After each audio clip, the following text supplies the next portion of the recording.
Third member of our broadcast team here tonight is Brandon Aksamit. Good evening, Brandon. How are you?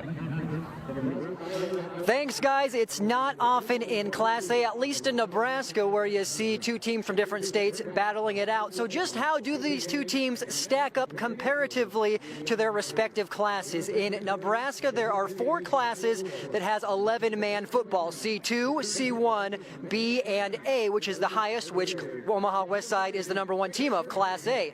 On the flip side, when you look at Kansas, there are 6 classes that have 11-man football, ranging all the way from 1A to 6A. So St. Thomas Aquinas is sitting at 5A, the second highest class in Kansas. So when talking to people around the area and looking at enrollment numbers, when you compare the two classes, basically 5A is in between A and B for Nebraska, almost a Nebraska A- when you look at how they do the enrollment cutoffs to determine where a football team is. So if that gives you a little bit of a measure how these two teams stack up, you also have to factor in several media and coaches in the area say, you know, the Kansas City area metro talent pool is deeper and the talent level from Kansas City may be just a bit higher than that of the Omaha metro, which basically says both of these teams are very, very even. And a lot of coaches here in Nebraska say St. Thomas Aquinas would easily be a top 5 team in Class A should they be in the Cornhusker State. So hope that at least makes things a little bit clearer for our viewers in Kansas and Missouri on how these two teams stack up. We're looking forward to a good one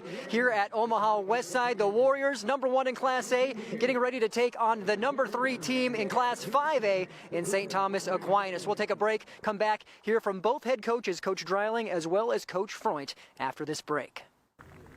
And welcome back to Westside High School in Omaha, Nebraska. The top-ranked Warriors leading #3 St. Thomas Aquinas 21-0 here at halftime. We have an extended halftime. It's senior night. Currently, the Westside Marching Band is being honored, but you know, you look at this matchup, and it's a pretty special thing that these two teams came together. It is a very rare thing in Nebraska for a Class A school and program to play a team from another state, but as we know, COVID-19 has caused some uncertain times and some things to be a little bit different, which led to these two teams meeting here on the field tonight. So I had a chance to talk with Athletic Director for Westside, Tom Kirkman, about just how this matchup came to be.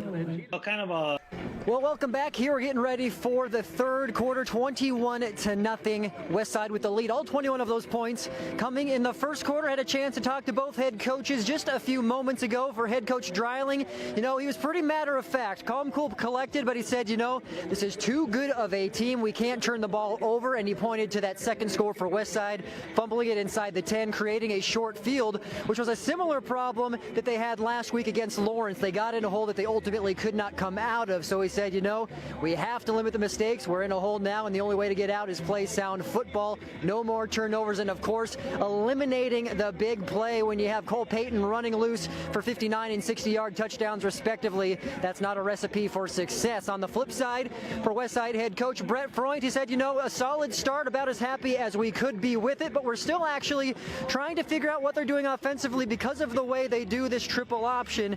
It is something that he said, the defense, we're not letting them get lax. They need to stay focused at all times because we know what this team is capable of, despite the fact that they are hampered a little bit by injuries. So talking to head coach Brett Freund, going to keep the foot on the gas here. Warriors are hoping to add to this lead, and they don't want to let this get into a close ball game. They want to make this a nice blowout and cruise to a victory if at all possible. So guys, back up to you. We're getting ready for third quarter action here at Westside High School.